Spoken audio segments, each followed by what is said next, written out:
La direction du Parti des peuples africains Côte d'Ivoire, PPACI, a organisé une cérémonie de présentation de vœux de nouvel an au président Laurent Gbagbo, le président du parti, le mercredi 17 janvier à son cabinet. Les membres de la haute direction du parti, les membres de la direction exécutive, les organes, structures, commissions et élus du parti ont tous été représentés à cette cérémonie. Il revient au secrétaire général Jean-Gervais Keïdé de donner le mot introductif qui situe le contexte et dévoile la doléance d'institution de la dite cérémonie. Le 27 décembre dernier, avec le président exécutif, nous avons proposé au président l'organisation d'une cérémonie de présentation de vœux du parti à son président. Sans la moindre hésitation, le président du parti a marqué son accord et a même offert le cadre de son cabinet à cette fin. Nous voudrions à nouveau, au nom de la grande famille du PPACI, lui exprimer nos remerciements pour sa disponibilité et sa sollicitude spontanée.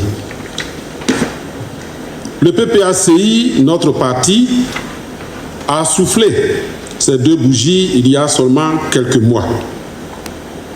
La direction exécutive a estimé que 2 ans après la naissance de notre instrument de lutte, il était bon de nous rassembler autour de notre leader, notre guide, à l'aube de la nouvelle année, pour non seulement sacrifier à la tradition des vœux et communier avec le leader, mais surtout pour lui donner l'occasion de s'adresser au peuple du PPACI, à la Côte d'Ivoire, à l'Afrique et au monde. En homme d'État qui a exercé les fonctions du président de la République, le président du parti nous a demandé d'attendre patiemment que les institutions de la République et autres corps constitués aient fini de présenter leurs vœux au chef de l'État avant d'organiser, nous, notre cérémonie. Nous voudrions humblement vous demander, Excellence, Monsieur le Président, de bien vouloir examiner la possibilité d'instituer la cérémonie solennelle des vœux au président du parti dans le calendrier annuel du PPACI. Dans l'espérance d'une attention bienveillante à cette sollicitation, la direction exécutive souhaite une très bonne cérémonie à tous et à toutes. À sa suite, se succèdent au pupitre les porte-paroles des 4 groupes représentatifs de l'ensemble des militants. Ce sont les coordonnateurs régionaux adjoints, les fédéraux constituant la base, les structures spécialisées, les élus et enfin les secrétariats exécutifs et généraux. À l'amorce de cette année 2024, une année importante pour notre pays et singulièrement pour notre parti, le PPACI, nous voulons prendre l'engagement de nous atteler à finaliser l'implantation de l'instrument de lutte que vous portez avec honneur, responsabilité. Et pour vous paraphraser, vous êtes à la barre, nous sommes avec vous. Nous sommes les administrateurs de nos structures de base, que sont les fédérations, les sections et les comités de base. Excellence, Monsieur le Président, nous vous rassurons que nous sommes à la tâche pour vous offrir un parti fort, enraciné dans la conscience populaire, avec des structures de base fonctionnelles et à l'écoute de la population. Ce parti sur lequel comptent les Ivoiriens doit évoluer dans la sérénité et avec le respect de la hiérarchie. Excellence, Monsieur le Président, président du Parti des peuples africains, Côte d'Ivoire, les coordonnateurs régionaux, les coordonnateurs adjoints et les fédéraux prennent ici l'engagement de mener le combat de la réinscription de votre nom sur la liste électorale. Nous vous rassurons de notre abnégation au combat pour la reconquête du pouvoir d'État en 2025. Excellence, Monsieur le Président, nous voudrions encore formuler pour vous, votre épouse, votre famille et tous vos proches collaborateurs nos vœux les meilleurs pour cette année que nous souhaitons riche et prospère pour vous et pour le PPACI. Que Dieu vous bénisse, que Dieu vous fortifie. Je vous remercie. Permettez-moi de transmettre nos vœux de robuste santé, de paix, de prospérité et de bonheur au président Laurent Gbagbo, leader exceptionnel qui guide notre parti avec sagesse et vision. Excellence, Monsieur le Président, que toutes vos entreprises en 2024 soient bénies et couronnées de succès. D'ailleurs, il n'en saurait en être autrement pour le croyant que vous êtes et dont les actes au quotidien sont inspirés par la crainte de Dieu.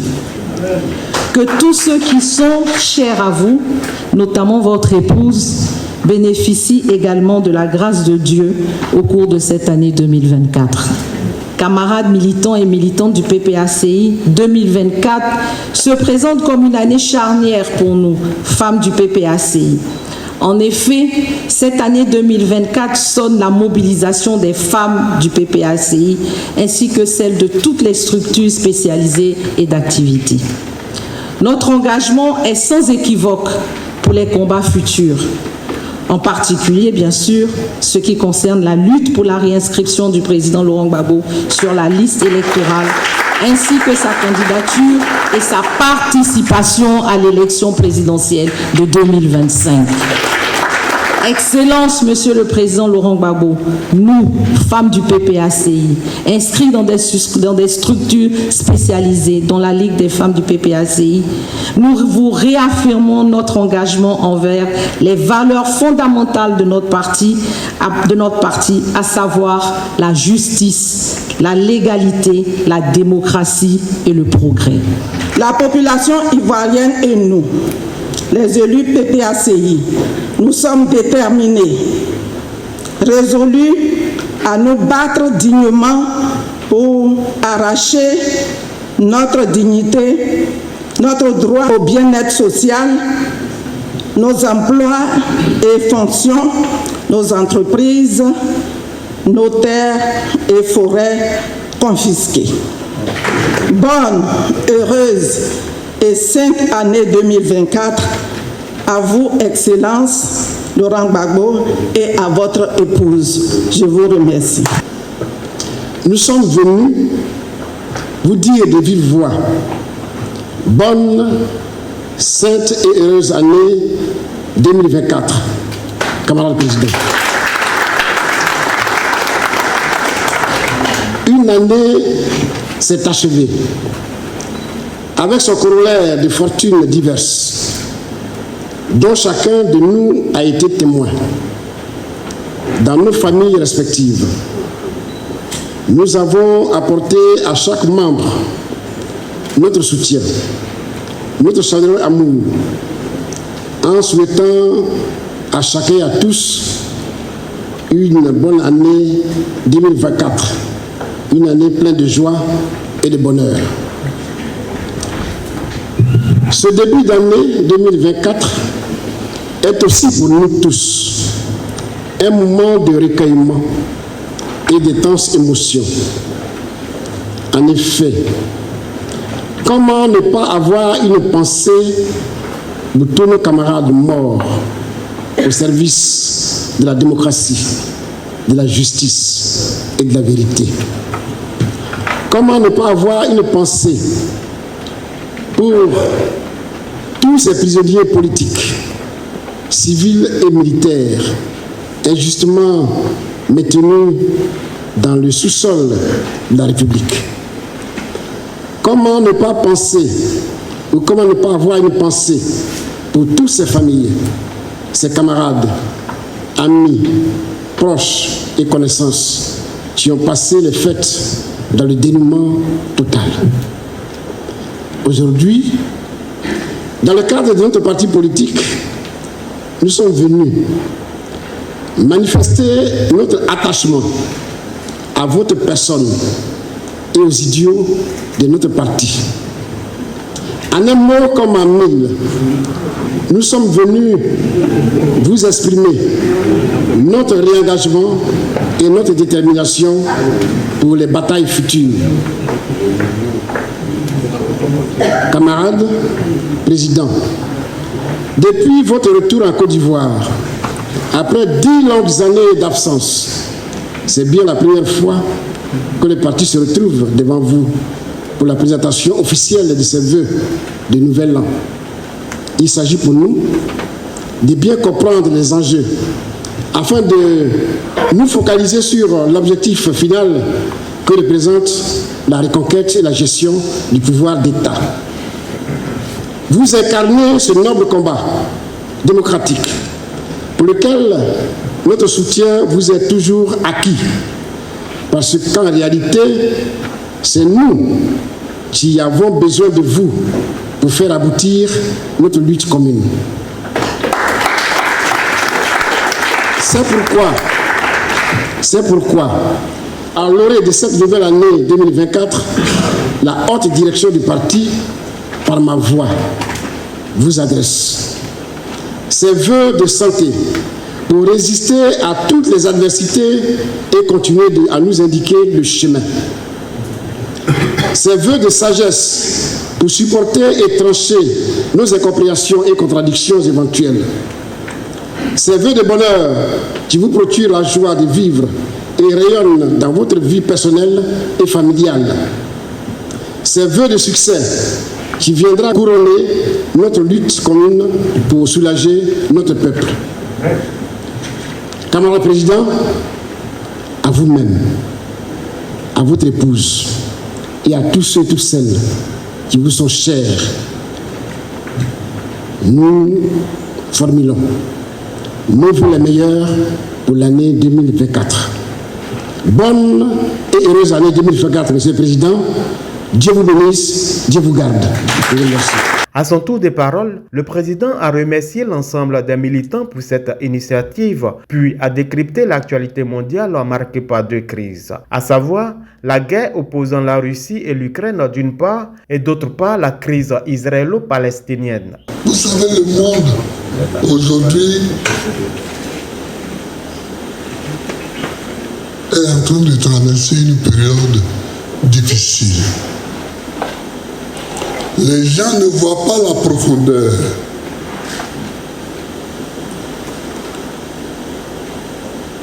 Mais il faut qu'ils le voient. De ce que signifient les guerres entre la Russie et l'Ukraine et entre Israël et Gaza. C'est très important ça. C'est-à-dire c'est le monde entier qui change de fondamentaux. Le monde entier change de fondamentaux, change de repères. Jusqu'à présent, depuis 1988, 89, 90, jusqu'à aujourd'hui, nous vivions sur les acquis de la chute du mur de Berlin. On dit que le communisme est mort. C'est sur ces acquis que la diplomatie mondiale s'est construite. C'est depuis lors que, pour ce qui concerne les ex-colonies françaises, François Mitterrand a demandé aux gens d'ouvrir et de faire le multipartisme. Ça a été la même chose pour les colonies britanniques, pour les ex-colonies britanniques, etc. Et aujourd'hui, on se rend compte que les choses ne sont pas aussi faciles. Que les choses ne sont pas aussi faciles. Les États-Unis croyait qu'elle dirigerait le monde seule depuis que Moscou s'était écroulé avec le mur de Berlin. Elle se rend compte aujourd'hui que Nini, les États-Unis se rendent compte qu'elle est menacée sur le plan économique par l'hégémonie naissante de la Chine et sur le plan financier et sur le plan militaire par l'hégémonie russe. Voilà les nouvelles donnes. Se rendant compte de ça, qu'est-ce qu'il faut faire? Sinon, le problème de l'Ukraine, c'est un petit problème. Il faut regarder, parce que notre vie est suspendue au contexte global, c'est-à-dire au contexte mondial.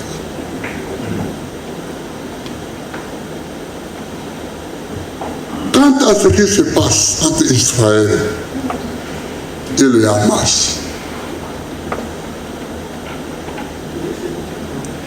la littérature facile et quotidienne dit le Hamas a attaqué Israël.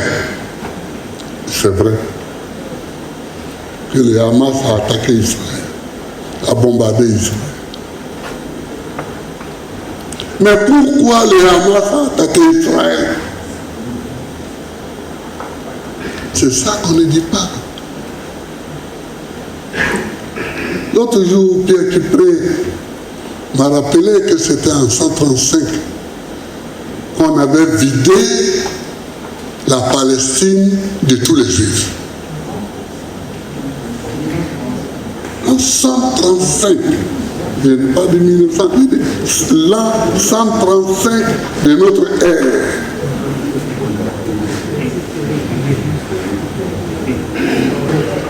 Pour ceux qui veulent lire,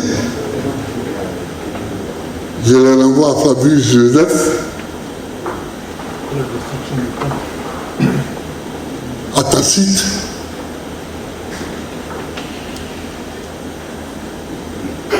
pour avoir des nouvelles fraîches, c'est-à-dire anciennes.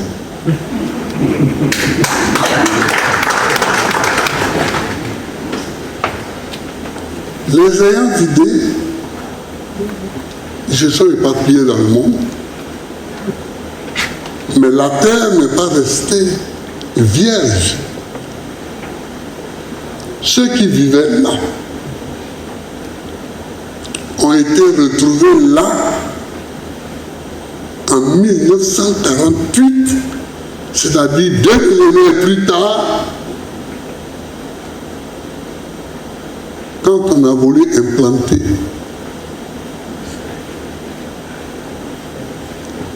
la nouvelle nation des Juifs après les horreurs de l'Holocauste que Hitler avait mis en œuvre. Je vous avais dit ici, je vous le répète, que les propositions qui avaient été faites étaient le foutage-jalon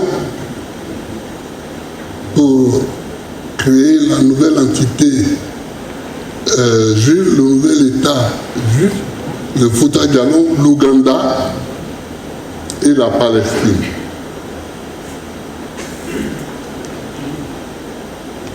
Dieu nous a gardés, parce que si c'était au foutage-jalon, c'était nous aujourd'hui qui étions en première ligne. Mais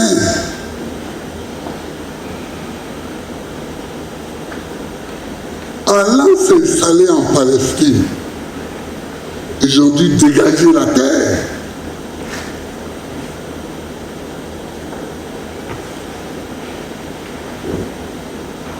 Pour que le nouvel État soit créé.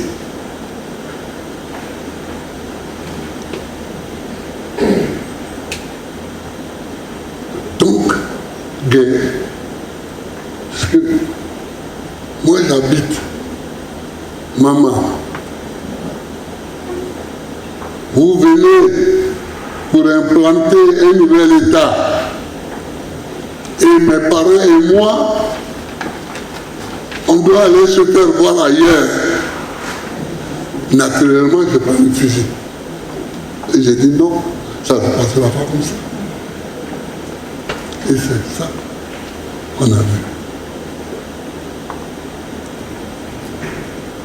La guerre entre ceux qui étaient là, qu'on appelle aujourd'hui les Palestiniens, parce qu'ils habitaient la Palestine. Naturellement, les chefs des organisations juives ont choisi d'aller en Palestine, là où leurs parents leur ont dit qu'ils étaient avant.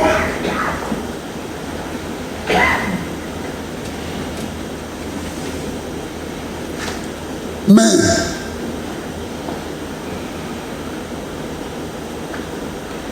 allant s'installer en Palestine, ils ont dû dégager la terre.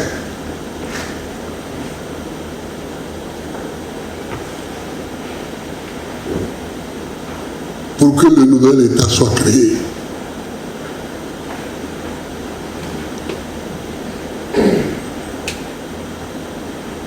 Donc, guerre. Parce que moi j'habite Maman. Vous venez pour implanter un nouvel État. Et mes parents et moi, on doit aller se faire voir ailleurs. Naturellement, je prends le fusil. Et j'ai dit non, ça ne passera pas comme ça.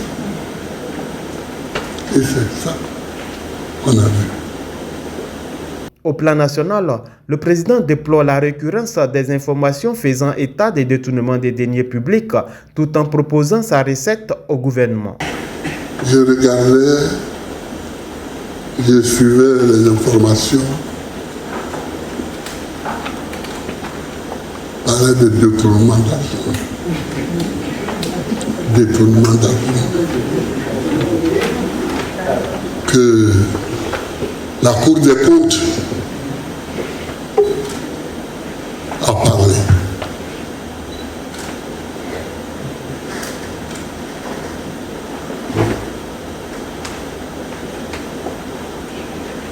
Le détournement d'argent. Sur la canne aussi. Là, je ne sais pas s'il faut dire détournement d'argent ou détournement de billets. On a parlé aussi. Vous savez, nous, on a gouverné. Moi, j'ai été chef d'État pendant 10 ans. Et je regarde le pays. Oui, les Ivoiriens sont frileux devant l'argent. Ils sont friands d'argent. Donc, moi je ne donnerai pas de leçons. Mais ce que je peux dire, c'est seulement de rappeler le comportement que moi j'ai eu à l'époque quand on parlait de détournement d'argent autour de moi, partout. Pour le café cacao,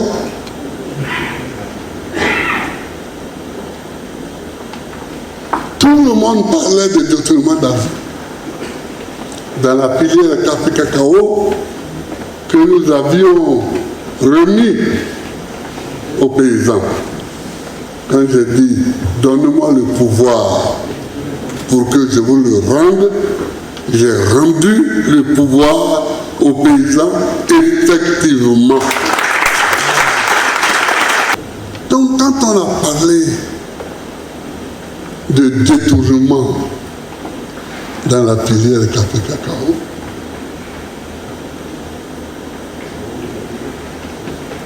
je ne veux pas accuser ceux qui sont là, mais je vais leur dire ce que j'ai fait à mon temps. J'ai pris ma plume et j'ai écrit au procureur.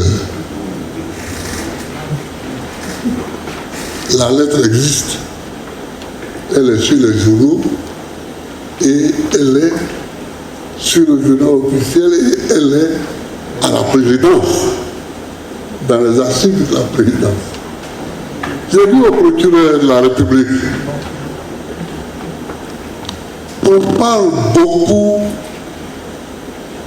de malversation dans la filière café cacao. Enquêter pour savoir si c'est vrai ou faux. Mais si vous enquêtez, que vous pensez qu'il y a de quoi poursuivre, alors poursuivez. C'est tout. Et il a enquêté et il a poursuivi. Il a poursuivi. Et des gens qui étaient très proches de moi sont allés en prison. Parce qu'ils n'ont pas fait ce que je leur disais de faire. Ils ont fait ce que leur poche leur disait de faire. Donc, ils sont allés en prison. Donc, je peux rappeler ça à nos amis qui sont au pouvoir aujourd'hui pour leur dire, c'est comme ça qu'on fait. En fait, c'est une solution. C'est une des solutions. On demande au procureur de faire son travail et de faire son travail jusqu'au bout.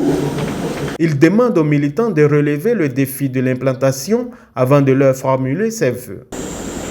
Vous m'avez souhaité une bonne année dans vos différentes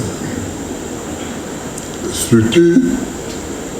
Vous m'avez souhaité bonne année. À vous et à vos familles, je souhaite une bonne, sainte et heureuse année.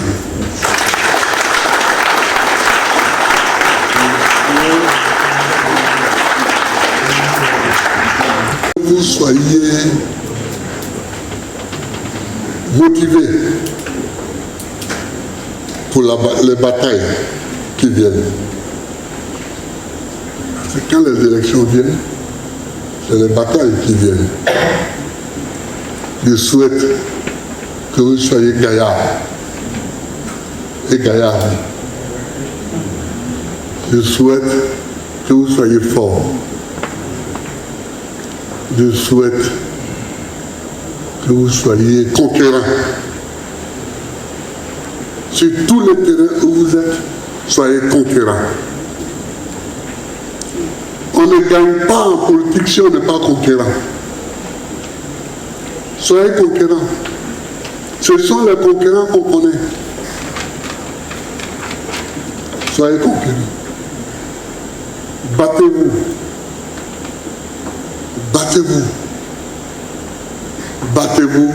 Le parti est avec vous. Je vous remercie. La direction exécutive conduite par le ministre Sébastien Dano Guégué a offert une œuvre d'art au président Laurent Gbagbo comme présent. À son tour, le président a offert un cocktail à ses invités. Nous y reviendrons dans notre prochaine édition.